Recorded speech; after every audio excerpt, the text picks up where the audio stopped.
The email arrived at 9:12 a.m. Subject line: Formal workplace complaint. It was from HR. Filed by my wife. Not at home, not through a lawyer, at my job. She accused me of harassment, intimidation, and creating a hostile environment. We worked in the same company, different departments. We had for 8 years. I read the email twice, then a third time, because if this was real, it wasn't just a marriage falling apart. It was my career, and HR had already started reviewing the timeline. Stay with me, because what HR uncovered wasn't what either of us expected, and it changed everything I thought I knew about my marriage. I didn't respond to the email right away. That was the first thing I did right. Instead of firing back a defensive message or walking straight into HR with anger in my chest, I closed my laptop and sat still. The office around me moved as usual. Phones rang, printers hummed. Someone laughed 2 cubicles down. Nothing had shifted for anyone else. But for me, something had cracked. My wife, Lauren, worked in compliance on the 3rd floor. I was a project manager in operations. We didn't share reporting lines. We barely crossed paths during the workday. At least, that's what I had told myself. The complaint summary was clinical. Repeated confrontational behavior, unprofessional communication, attempts to intimidate. No dates were listed in the email, just a note that I was required to meet with HR at 2 p.m. I checked the clock. 9:26 a.m. 5 hours to sit with it. I replayed the last few weeks in my head. We had been tense at home, quiet dinners, conversations that ended mid-sentence. She had started sleeping on the edge of the bed, facing away. But at work, I tried to remember the last direct conversation we'd had in the building. Tuesday, elevator. She stepped in, I stepped out. No words, just eye contact that lasted half a second too long. Was that intimidation? By 10:15, my phone buzzed. Lauren. I stared at her name on the screen. I let it ring. A text followed. We need to keep this professional. Don't make it worse. I read that line 3 times. Don't make it worse. Meaning, it already was. At 11, my direct supervisor, Mark, walked over to my desk. He wasn't smiling. Got a minute? He asked quietly. We stepped into a small glass conference room. The blinds were half drawn. I've been informed there's a complaint. I don't know details. HR is handling it. But you need to understand how serious this is. I haven't done anything, I said. He nodded, but it wasn't agreement. It was caution. They'll review emails, Slack messages, security logs, everything. Security logs. That word stuck. I don't have anything to hide, I said. Mark held my gaze for a moment. Then you'll be fine. Just be precise. Precise. That wasn't a word people usually used in marriage conflicts. By noon, I stopped trying to work. I opened my calendar instead. If HR was reviewing a timeline, I would too. 3 weeks ago, Lauren and I argued at home about selling the house. She wanted to downsize. I didn't. She said I was controlling. I said she was impulsive. 2 days later, she requested a transfer internally. I hadn't connected those things at the time. Then there was the company retreat last month. She accused me of ignoring her in front of colleagues. I told her we were there to work, not perform. Was that what this was about? At 1:30 p.m., I got another email, from HR this time. Please bring any relevant documentation. Documentation? That meant she had already submitted some. My hands felt cold. I opened my sent emails and searched her name. There were only 5 work-related messages in the last month, all neutral, all short. I expanded my Slack history. Nothing confrontational, no late-night messages, no aggressive tone. If anything, we had been distant. At 1:52, I stood up and walked to the restroom.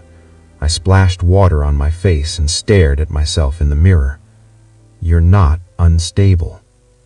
The word floated in my head, even though it wasn't in the complaint. Not yet. At 2 o'clock sharp, I walked into HR. The room was colder than usual. A small round table, a notepad, a printed file in front of the HR manager, Denise. Lauren was already seated. She didn't look at me. Denise began calmly. "This is a formal complaint alleging repeated workplace harassment. We are reviewing documented incidents over the past 4 weeks. 4 weeks. That was specific. Lauren finally looked up. Her expression wasn't angry. It was composed. That scared me more. Denise opened the file. "On March 3rd, she read, Lauren reports that you followed her into the parking garage after work and confronted her aggressively." I blinked. March 3rd. I wasn't even in the building on March 3rd. I was on a client site in another state. Denise continued. "Security badge logs confirm you exited the building at 6:12 p.m. "That's impossible," I said quietly. Lauren folded her hands on the table. "You're going to deny it?" "I was in Chicago that week. Check my travel receipts." Denise paused. She looked down at her notes. "We are reviewing travel logs. However, your badge registered access." Access? My badge? I felt something shift in my stomach. Because if my badge showed I was there, and I knew I wasn't, then someone had used it. Lauren's voice was steady. "This is exactly what I mean. He creates confusion." I turned to look at her fully for the first time. "Did you use my badge?" I asked. Her jaw tightened. "That's manipulative." Denise raised her hand gently. "Let's stay focused." Focused? On what? Because the timeline had just stopped making sense, and HR was still turning pages. Denise didn't react to my question about the badge. She just wrote something down. The scratch of her pen sounded louder than it should have. "Let's clarify March 3rd first," she said calmly. "You're stating you were out of state." "Yes," I said. "Client audit in Chicago, Monday to Thursday." Denise looked at Lauren. "Did you know he was traveling that week?" Lauren didn't hesitate. "He told me that, but he lies about his schedule all the time." It was subtle, the way she said it. Not dramatic, not loud, just planted. "He lies." Denise turned back to me.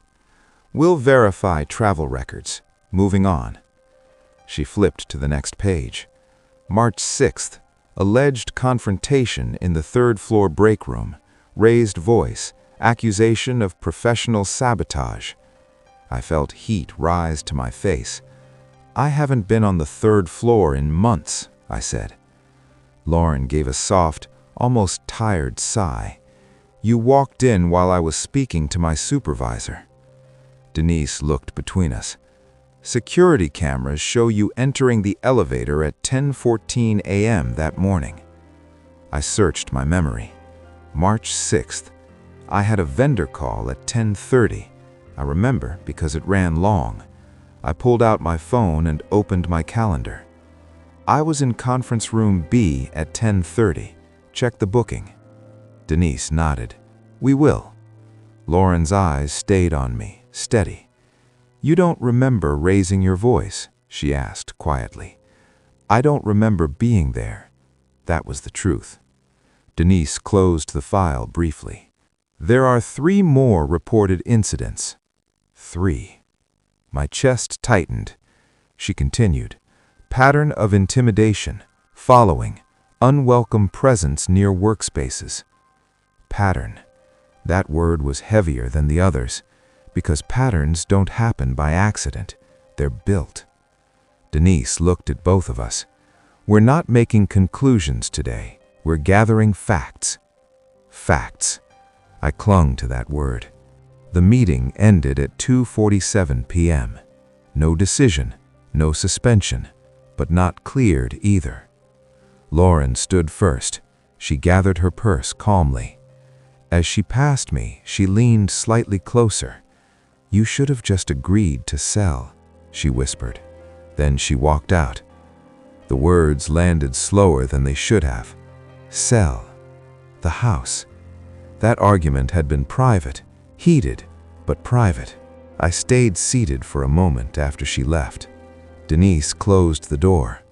"I'm going to ask something off record," she said carefully. "Is there a separation happening at home?" I hesitated. "Yes." She nodded once. "That context matters." "To who?" I asked. "To everyone." I left HR with my mind racing. If my badge logs showed I was in the building when I wasn't, that meant one of 2 things. Either the system was wrong, or someone had access to my badge. Lauren had borrowed my car twice that week. My badge was clipped to my work bag. My work bag stayed in the car. I stopped walking. I replayed something small. 3 weeks ago, I had told Lauren I was considering requesting a department transfer. A promotion opportunity had opened in compliance oversight. Her department. She went quiet when I said it. Later that night, she accused me of trying to invade her space. I thought it was emotional exaggeration. Now I wasn't sure. Back at my desk, I opened the company portal and pulled up my travel receipts. Flights, hotel confirmations, client invoice signed March 4th. I printed everything. Then I checked my credit card statement. There was a gas purchase in our town on March 3rd at 5:47 p.m. I stared at the timestamp. If I was in Chicago, who bought gas in my car?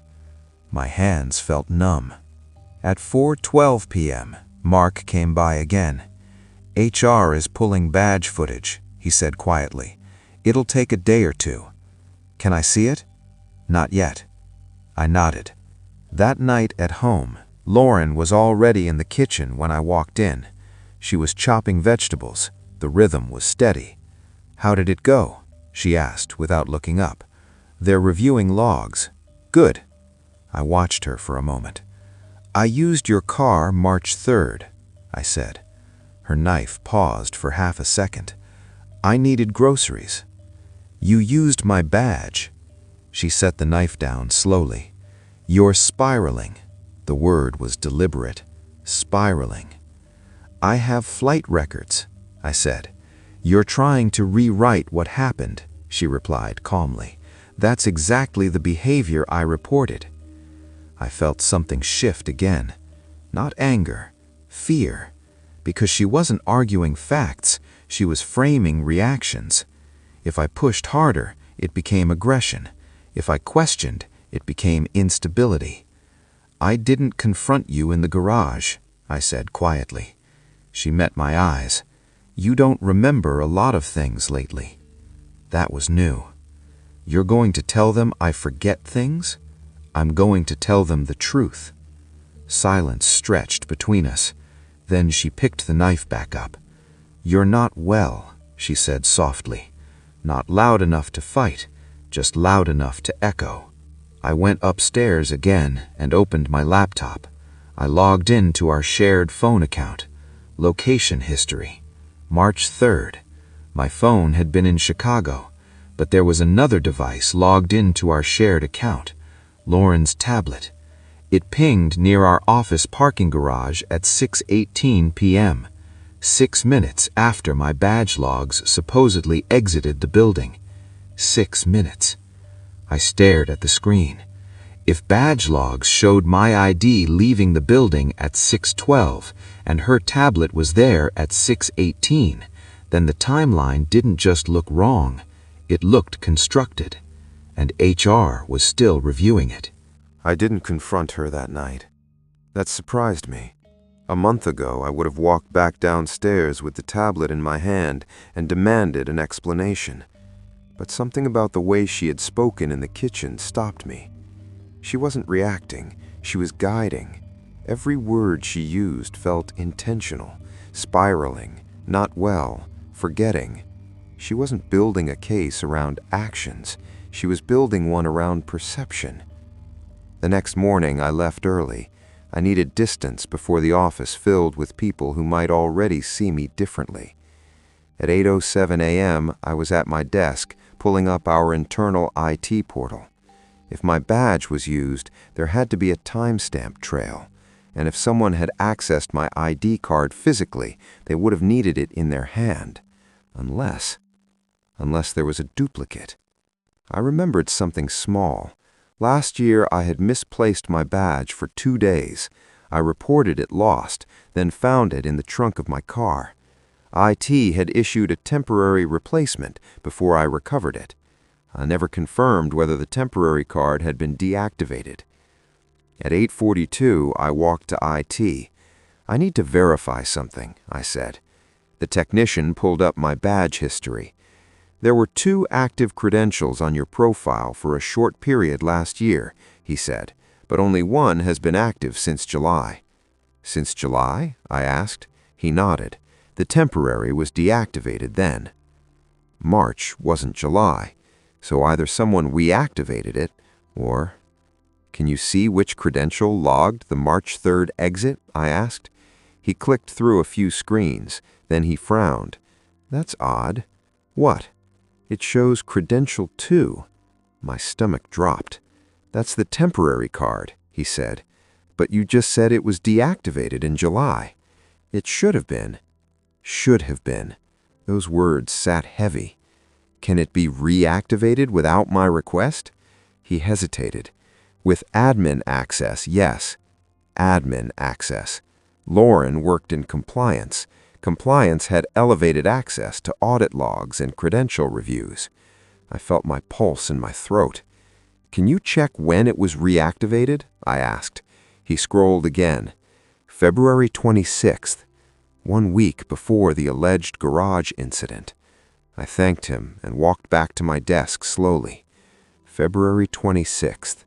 That was the night we had our worst argument. She said I was suffocating her. I said she was rewriting everything. She slept in the guest room that night. The pattern wasn't random. It was layered. At 10:25, Denise emailed, "We've reviewed preliminary badge logs. There appears to be irregularity. Further analysis pending." Irregularity. Not accusation, not confirmation, but not dismissal either. At 11:30, Mark called me into his office. "HR is escalating this," he said quietly. "Escalating how?" "Because there's a potential system breach." System breach. That meant someone manipulated access. That meant this wasn't just a marital complaint anymore. It was a corporate issue. At 1 p.m., Lauren walked into my office unannounced. She closed the door behind her. That was new. "You went to IT," she said calmly. "Yes." Her eyes narrowed slightly. "That looks defensive." "It looks facts," I replied. She took a step closer to my desk. "You think proving a technical glitch changes how you speak to me? I don't follow you in garages. You hover, you monitor, you show up. I work here." She held my gaze longer than usual. "You always need to win," she said quietly. That was the first time her tone cracked.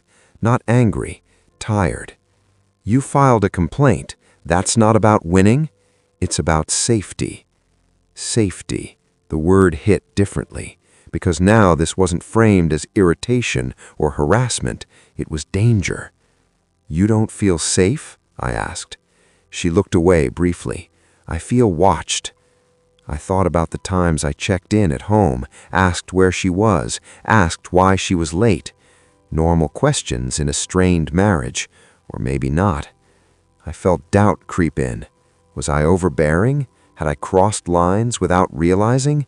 That uncertainty was the most destabilizing part, because if even a small piece of her narrative felt possible, the rest gained weight. At 3:40 p.m., Denise called us both back in. Her expression was different this time, measured, controlled. We've identified that a secondary badge credential was reactivated without formal request. Access logs show it was used during the reported incidents. Lauren's face stayed composed. Denise continued, "Administrative access is required for that action." Silence filled the room. I didn't speak. Lauren did. "That doesn't mean I did it." "No one said it did," Denise replied calmly. Lauren leaned back in her chair. "You're implying manipulation." "We're identifying anomalies," Denise said. Anomalies, not conclusions, not guilt, but the air felt heavier. Denise looked at Lauren directly. "We'll need to review admin access logs from compliance." For the first time, Lauren's hands tightened, just slightly. It was small, but it was there. After the meeting, she walked out ahead of me. In the hallway, she stopped. "You don't understand what you're doing," she said quietly. "Then explain it," I replied. She shook her head. "You think this is about badge logs. It's not. What is it about?" She hesitated. Then she said something I didn't expect. "They're already reviewing your behavioral file." My stomach dropped. Behavioral file? She didn't answer. She just walked away. And suddenly, this wasn't just about a timeline. It was about a record I didn't know existed. I didn't sleep that night. Not because I was angry, because I was trying to remember. Behavioral file. The phrase kept circling in my head. At 6:30 a.m., I was back at the office, sitting outside Denise's door before she arrived. When she walked in and saw me, she didn't look surprised. "You want to ask about the behavioral review," she said. "Yes." She unlocked her office and motioned for me to come in. "We don't keep behavioral files in the way that sounds," she said calmly. "But when there's a formal complaint involving safety, we review performance feedback, past concerns, escalation notes." "Have there been concerns?" I asked. She paused. "Nothing formal, but there were 2 informal comments last year." My chest tightened. "From who?" "One from a team lead who described you as intense under pressure. Another from a vendor who felt a call became confrontational." "That's it?" "For most employees, yes." "For most employees. But paired with a domestic conflict," she continued, "it can shift how a pattern is interpreted." Pattern, again. Everything came back to that word. At 9:15 a.m., legal joined the investigation. Not because of me, because of the credential breach. IT had confirmed something new overnight. The secondary badge wasn't just reactivated, it had been assigned temporary elevated access the same week. That required approval. Approval that came from within compliance, Lauren's department. At 11 a.m., they called her in without me. I wasn't allowed in the room. I sat at my desk, staring at the wall clock, listening to each minute stretch. At 12:27 p.m., she walked out. Her face was calm, too calm. She didn't look at me. At 1:10 p.m., Denise asked to speak with me again. This time, legal was present. A woman named Caroline, sharp, direct. "We've confirmed that administrative access used to reactivate your credential originated from Lauren's login ID," Caroline said. The room felt very still. "But," she added, "we have no evidence yet that the action was malicious." "What would it be if not malicious?" I asked. "Procedural misuse," she said evenly. Misuse. Such a clean word, like it had edges sanded down. Did she explain it? I asked. She stated she reactivated it for audit training purposes, Caroline replied. Audit training. I let out a slow breath. She didn't mention that to me. Technically, that was true, but the timing wasn't neutral. February 26th, 1 week before the first alleged confrontation. The house argument, the transfer request, the tension. It wasn't a training oversight, it was a setup. Unless I was forcing that interpretation. I sat back in the chair. Did she tell you I'm unstable? I asked. Denise and Caroline exchanged a glance. She expressed concern about escalating behavior at home, Denise said carefully. Concern. Escalating. Words that suggested volatility without proof. She recommended a wellness review. My hands went cold. A what? An internal mental health evaluation. It's optional, but strongly encouraged when workplace safety is questioned. I stared at them. She filed a complaint, reactivated my badge, and now she's recommending a psychological review? Caroline's tone stayed steady. We don't connect those events without evidence. But you're considering it, I said. Denise didn't deny it. That silence told me enough. I left the room feeling unsteady, not because I had done anything, because the narrative was becoming layered. If she positioned me as unstable, then technical inconsistencies became symptoms. If I reacted defensively, it reinforced concern. If I stayed calm, it looked rehearsed. That night at home, I didn't speak first. She did. They're turning this into something bigger than it needs to be. You reactivated my badge. For training. You recommended a mental evaluation. Because you need help. The words were quiet, controlled. You think I'm unstable? I asked. She hesitated. I think you're under strain. That's not what you told them. Her jaw tightened. You don't see how intense you've become. About what? Control, she said softly. You need everything to align with your version of reality. My chest felt tight. What version? Is that? The one where you're always rational. Silence. Then she added something I didn't expect. I didn't want it to go this far. Far. You filed the complaint. I wanted you to step back, to get evaluated, to admit something is wrong. Wrong with what? With how you react when you're cornered. Cornered. The word landed heavy, because I did feel cornered, not just in the office, in my own house. The next morning, HR sent an update. Formal findings pending. Credential misuse under review. Complaint credibility still active. Nothing resolved, nothing dismissed.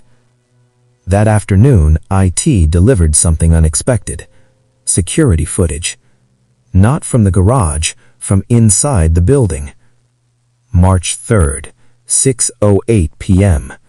Credential 2 entering through the side door. The angle was partial, blurry but visible enough. The person using the badge wasn't me, it was Lauren, and she was alone. The footage didn't show everything. It didn't need to. The timestamp was clear. March 3rd, 6:08 p.m. My badge, Lauren's face, alone. When Denise called me into the conference room the next morning, the energy had shifted. Not warmer, just steadier. Legal was present again. Caroline had the footage paused on a laptop. Lauren was already seated. Her posture was straight, controlled. Denise began. We reviewed building access records and camera footage from March 3rd. Silence. Lauren, your credentials were elevated access on February 26th. On March 3rd, you entered the building using Ethan's reactivated badge. Lauren didn't look at me. That was for audit verification, she said calmly. Caroline nodded slightly. Explain the verification. Lauren folded her hands. We were running a stress test on credential redundancy. If an employee badge was mistakenly active, I needed to confirm it could be flagged. And why Ethan's badge? Denise asked. Lauren hesitated. Because it was available. Available. That word hung in the air. Caroline clicked another screen. The badge wasn't randomly available. It was specifically reactivated under your login. You did not document the audit, and you did not notify IT. Lauren's jaw tightened. It was informal. Compliance doesn't operate informally, Caroline replied. Silence. Then Denise said something that changed everything. Lauren, your complaint states Ethan appeared agitated and confrontational on March 4th. However, the footage shows you used the badge the evening prior. Lauren's composure cracked just slightly. I was testing it, she repeated. Then why, Caroline asked quietly, did you file a safety concern before the audit results were documented? The room went very still. Finally, Lauren looked at me. There was no anger in her expression, only calculation. You were unstable, at home, at work. I thought this would force intervention. Denise's voice stayed level. Intervention based on a scenario you created? Lauren inhaled slowly. I needed the company to see the pattern. What pattern? I asked. Her eyes met mine. You don't hear yourself. You talk about logic like it's armor. You shut down. You control narratives. You make people feel small.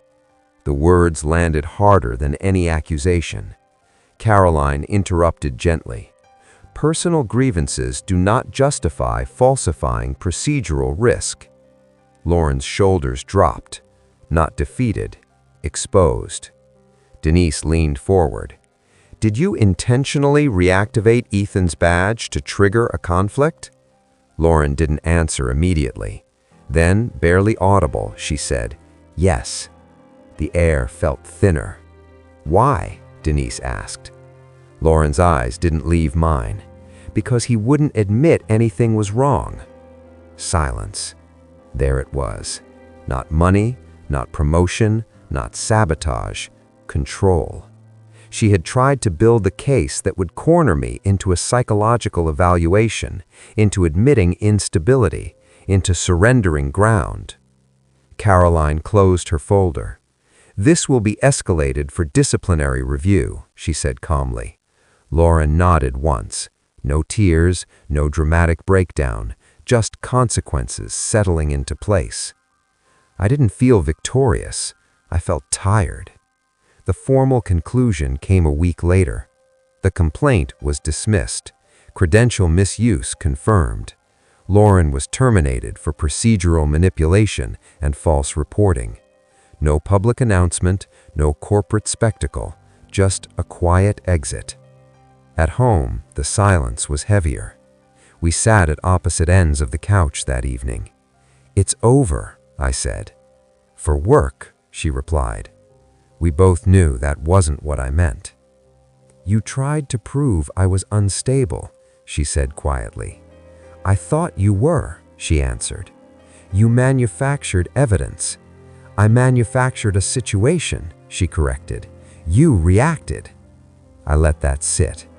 Because she wasn't entirely wrong. I had reacted. Defensively, precisely, coldly, but not irrationally. You could have talked to me, I said. You did, she replied. You responded like you were in a debate. That hurt. Not because it was cruel, because it was honest. The final reveal wasn't in the footage. It wasn't in the HR file. It was in that sentence. She didn't want me removed. She wanted me softened. She wanted me uncertain. And when I stayed steady, she escalated. not to destroy me, to break the armor. The marriage didn't end in a courtroom. It ended in counseling, slowly, quietly. We separated 6 months later. No scandal, no war, just an agreement that control and communication are not the same thing. At work, things stabilized. The badge system was updated. Compliance oversight tightened. I stayed, but I changed something. I stopped arguing to win. I started listening to tone, pauses, body language. Because what I learned wasn't about manipulation, it was about blind spots. Lauren believed she was protecting something, her career, her control, her sense of order. I believed I was defending logic, my clarity, my structure, my stability. We were both wrong in different ways. The truth didn't explode. It surfaced in footage, in timestamps, in silence. And in one quiet question that HR asked her, why create the risk? She never had a clean answer. That's the moment everything shifted. Not when she accused me, not when IT flagged the breach, when the company asked the one question she didn't expect, and the story unraveled on its own. That's how most real conflicts end, not with shouting, with documentation. If you've ever been placed in a narrative that wasn't yours, you understand how fragile reputation can be, and how steady you have to remain when someone tries to tilt it. Silent Tribunal isn't about revenge, it's about truth under pressure. And sometimes the loudest part of the story is the question nobody prepared for.